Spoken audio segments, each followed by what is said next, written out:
रोज सकाळ संध्याकाळ तोडाफोडी पक्षाची चालू आहे. मी तर आता सांगेन तुम्हाला की एक ऑनलाईन कॉलेजमध्ये ऑनलाईन प्रवेश असतो की नाही, तसं पक्षाचा एक ऑनलाईन प्रवेशाचा प्लॅटफॉर्म सुरू करा. उद्धव ठाकरेंनी हट्ट करून मी म्हटलं सगळं मंत्रिमंडळ एक्सपांड होऊ दे, मग करू नाही म्हटले. मी कमिटमेंट दिली आहे, पहिल्याच कॅबिनेटला झालं पाहिजे 7-12 कोरा कर. एकदा कोरा नाही, कोरा कोरा कोरा. त्याच्यामध्ये 12 वर्षात महागाई सावरकर किती वाढली. पेट्रोल डिझेलचे दर कमी होणार का नाही. आता अध्यक्ष महोदय, आज आंतरराष्ट्रीय बाजारपेठेत कच्च्या तेलाचे भाव $78 प्रति बॅरेल आहे, पण देशातील सरकारने काही कपातच केलेली नाही. दर खाली गेले. आता बॅरेलचे दर ताबडतोब दर कमी झाले पाहिजेत.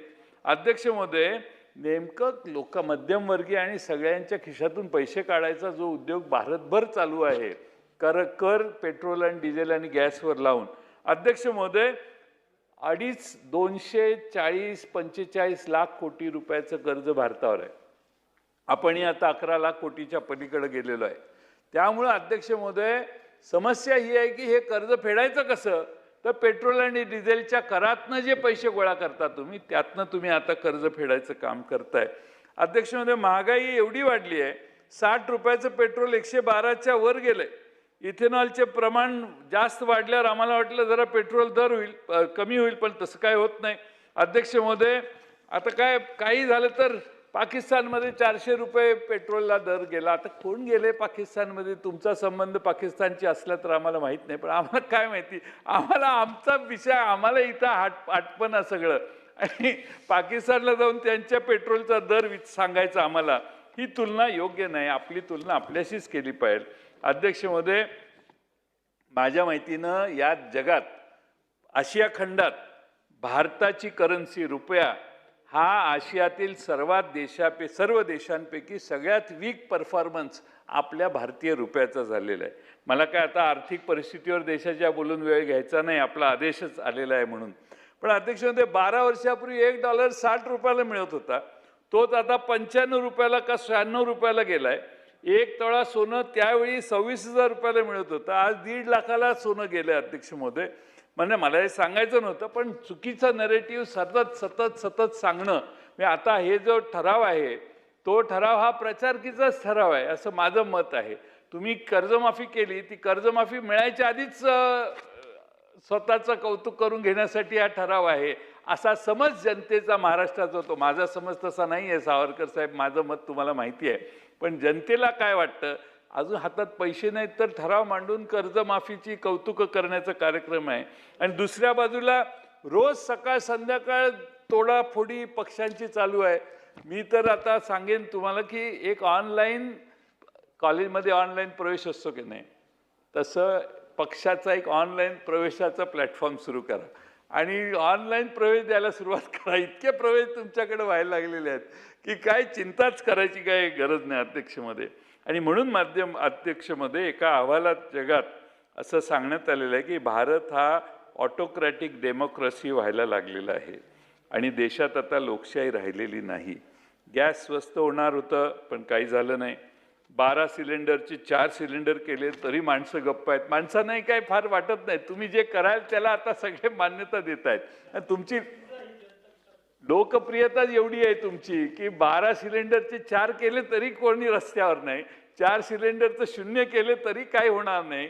त्यामुळं अध्यक्ष महोदय, ही जी परिस्थिती आहे ती शेतकऱ्याचा फार प्रश्न हळूहळू अध्यक्ष महोदय सगळ्यात शेवटच्या स्तराला शेतकरी आहे, आणि म्हणून शेतकऱ्याची कर्जमाफी फार महत्त्वाची आहे.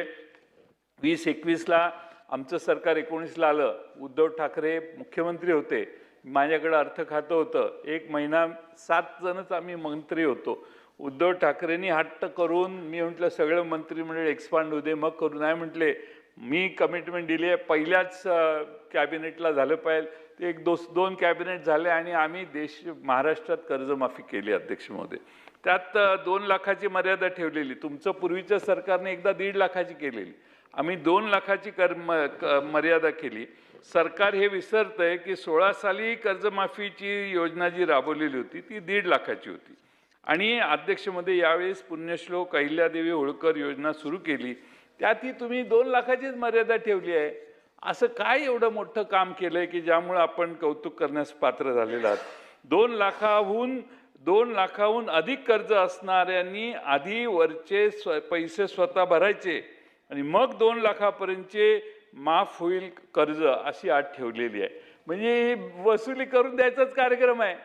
म्हणजे तुम्ही बँकांचे पैसे वसूल करायला ही योजना आणलेली आहे असा त्याचा अर्थ होतो. आणि त्यामुळं 2 लाखाच्या वर मी 4 लाख कर्ज असेल तर मला 2 लाख कधी मिळणार? वरचे 2 लाख भरले की मग 2 लाख मिळणार.